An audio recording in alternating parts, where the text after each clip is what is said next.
This is the Dive Into Discovery podcast, where curiosity meets insight, and every conversation uncovers a new layer of understanding.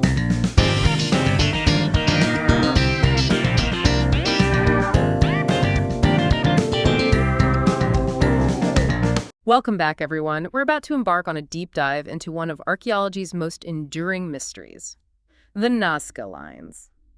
Picture yourself flying over the Peruvian desert, and suddenly you see these massive figures etched into the earth, some stretching for miles. It's really a sight to behold. These geoglyphs, covering over 1,000 square kilometers, were created by the ancient Nazca people, sometime between 200 BC and 600 AD. It's amazing to think that they remained hidden for centuries, only becoming visible from the air when airplanes started flying over the region in the 1920s. Right, like they were waiting to be rediscovered. And the designs themselves are just incredible. You've got straight lines, huge geometric patterns, and detailed figures of animals, hummingbirds, monkeys, even a spider that's over 12 miles long. It's mind-boggling, the scale and the variety of these designs. It really makes you wonder, what was their purpose? Why go through all that effort to create something so massive and intricate? Well, that's the million-dollar question, isn't it? The Nazca, unfortunately, didn't leave any written records explaining the lines, so we're left to piece together the puzzle using archaeological evidence and a lot of creative thinking. Like a giant puzzle with no instruction manual. Exactly. Maybe we should start by considering the environment itself. The Nazca Desert is one of the driest places on Earth. It receives less than an inch of rain per year. So how do they even create these lines, and how have they survived for over 1,500 years in such a harsh climate? The technique they used was surprisingly simple, but incredibly labor-intensive. They basically just removed the dark, reddish-brown stones that cover the desert surface. To expose the lighter colored soil underneath? Right, and that contrast is what creates the lines we see today. And of course, the desert's arid climate, with very little rain or wind erosion, has been key to their preservation. It's fascinating that something so, basic could last for so long. It really is a testament to their ingenuity and the power of, well, dry climate. But, okay, back to the big question. Why? Theories range from, astronomical calendars to elaborate water rituals, even ancient pilgrimage routes. What's the leading thought? Let's start with the astronomical calendar theory. Maria Rieke, a German mathematician and archaeologist, dedicated her life to studying the Nazca Lines. It was a big proponent of this idea. I've heard of her. She believed that some lines aligned with the solstices and equinoxes, right? Marking key points in the solar year. Exactly. And it kind of makes sense, right? They could have used these alignments to track the seasons, maybe even predict eclipses, and that knowledge would have been crucial for, agriculture in their daily lives. It's like a giant observatory etched onto the desert floor.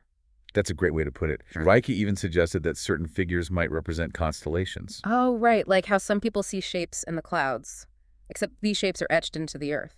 Yeah, for example, there's a theory that the spider figure is meant to depict the Orion constellation. But to be fair, these theories have been debated over the years, and there isn't really a clear consensus among researchers about how much, or if any, of it is truly astronomical. So what about those other theories? What about the idea that the lines were connected to water rituals? I mean, that seems pretty relevant given the desert environment. Definitely. Water, or rather the lack of it, was a defining feature of life in the Nazca Desert. It makes sense that they would develop beliefs and rituals centered around this precious resource. So you're saying these lines might have been part of ceremonies to appease water deities and ensure rainfall? That's the thinking. And there's some evidence to support it.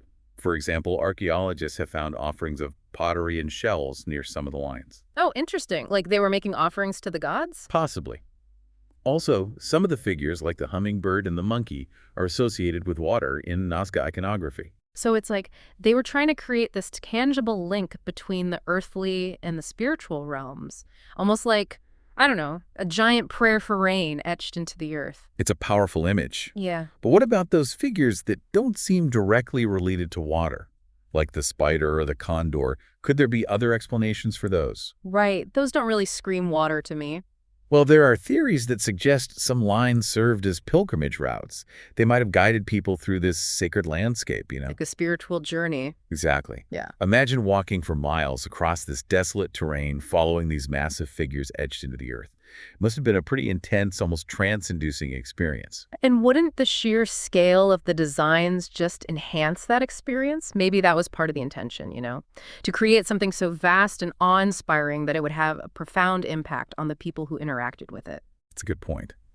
And there's actually some evidence to support this pilgrimage theory, too. Certain lines seem to converge on what we think were ceremonial centers. But there's another, maybe even more intriguing idea to consider. Well, lay it on me. Some researchers believe the lines may be linked to shamanic practices and visions. Now, shamans were like spiritual leaders in many ancient cultures, and the Nazca were no exception. They believed that shamans could enter altered states of consciousness, communicate with spirits, even influence events in the physical world. Okay, I'm following. So could the Nazca Lines be a reflection of these shamanic visions? Did they, see these designs while in a trance and then recreate them on the landscape? It's possible. Some researchers point to the fact that a lot of the figures, especially the ones that look like animals, resemble the imagery you often find associated with shamanic rituals and altered states of consciousness. It's an interesting thought. It connects back to that idea of awe and wonder we were talking about. If these lines were inspired by visions from a different state of consciousness, it adds a whole other dimension to their creation. Absolutely. And it really reinforces this idea that for the Nazca, the spiritual and the physical world were completely intertwined. They weren't separated into these neat categories like science and religion. It was all part of a holistic experience. Right. Everything was connected. It wasn't like, okay, now it's time for science. Now it's time for spiritual stuff. Exactly. It was all woven together. Okay, so we've been talking about all these individual theories, but maybe the true purpose of the Nazca Lines isn't one single thing. Yeah. Maybe it's a combination of all these ideas. Astronomical, ceremonial, spiritual, all mixed together. It's a pretty compelling thought. And it reminds us that we don't always need to have one definitive explanation for everything. The Nazca Lines could have been this multifaceted thing that served different purposes at different times or even simultaneously. Like a Swiss Army knife of ancient rituals and beliefs. That's exactly. Which leads us to another big puzzle, the whole view from above thing. Why create designs so large that you can only really appreciate them from the air? Did the Nazca have some way of getting that aerial perspective? Well, that's a question that's led to a lot of speculation. Some people have suggested, hot air balloons or kites. Right, I've heard those theories too. But there's no real evidence to support those ideas, at least not yet. But they were known for their incredible weaving skills, weren't they? I mean, couldn't they have experimented with creating simple flying devices? It's definitely possible. And it's fun to imagine them soaring above their creations, getting a bird's eye view of the whole thing. It would be pretty amazing to see, wouldn't it? Oh, absolutely. But even if they didn't have a way to actually fly over them, the act of creating these lines, of walking those paths, could have been just as meaningful. You're saying the journey itself was part of the ritual. The physical effort, the collaboration, the connection to the land, all of that contributed to the experience. I think so, yeah. And remember, we tend to view the Nazca Lines through our modern lens, focusing on the visual aspect. But for the Nazca, the process of creation and interaction might have been just as important as the final result. Right. It's about the journey, not just the destination. I like that. Okay, so we've talked a lot about the why behind the lines, but I'm curious about the how. How did they manage to create these designs with such incredible precision? They didn't have modern surveying tools or GPS. It's true. No lasers or drones back then. So it really speaks to their ingenuity and their understanding of geometry. Archaeologists think they used a combination of pretty basic tools, stakes, ropes, measuring cords, and they somehow managed to scale up these designs to a massive level. So they were using a grid system to enlarge smaller sketches? That's the theory. And the fact that they could maintain such straight lines and consistent proportions over such long distances is really incredible. It shows a pretty advanced understanding of spatial relationships and geometry. It's almost like an early form of engineering, isn't it? It makes you wonder if they had, a master plan for the whole thing, or did it develop over time? That's another good question. Some researchers think the lines were created gradually over centuries, with different generations adding their own designs and interpretations. So it's like a community art project that spanned generations. Yeah, kind of. But others believe that there might have been a more organized effort, perhaps guided by, a group of elites or shamans. So it could be both.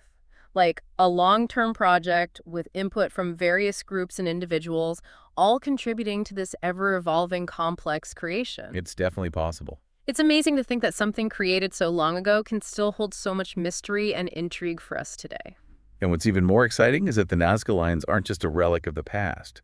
They're a living mystery that keeps revealing new secrets. New secrets. Are you talking about those recent discoveries they've been making using drones and satellite imagery? Exactly. It's like a whole new chapter of the Nazca world is opening up to us. I've read some articles about it. It's amazing what technology can do. It really is. These new tools are letting us see things that were impossible to spot before, revealing all these hidden geoglyphs. Dozens of them. Wait, like what kinds of new figures are we talking about? Oh, all sorts. Human figures, animals, more abstract geometric designs. One of the coolest finds was a series of lines that seemed to show a procession of people maybe taking part in a ritual. Wow, a glimpse into their daily lives from thousands of years ago. Pretty much. And get this, they even found a figure of a killer whale. A killer whale. But those aren't native to the waters off Peru, right? Nope, it's a total mystery.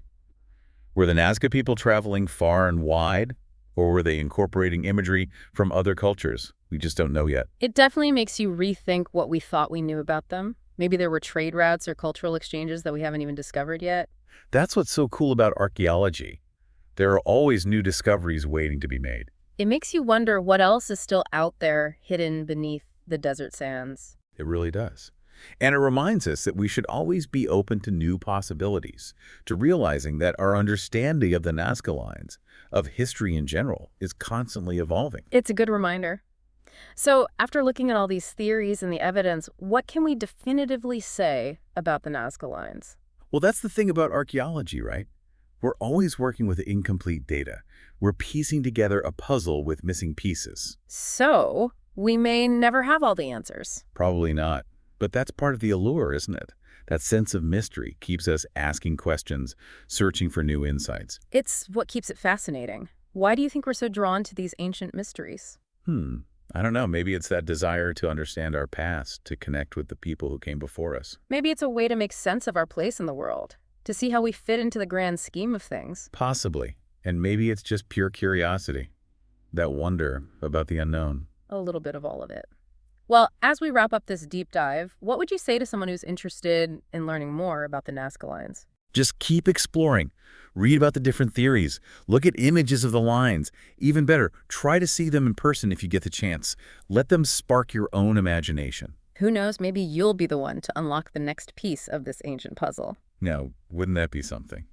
Thanks for taking us on this journey. It's been a fascinating deep dive. Until next time. What did you think of this week's episode? We'd love to hear your thoughts in the comments.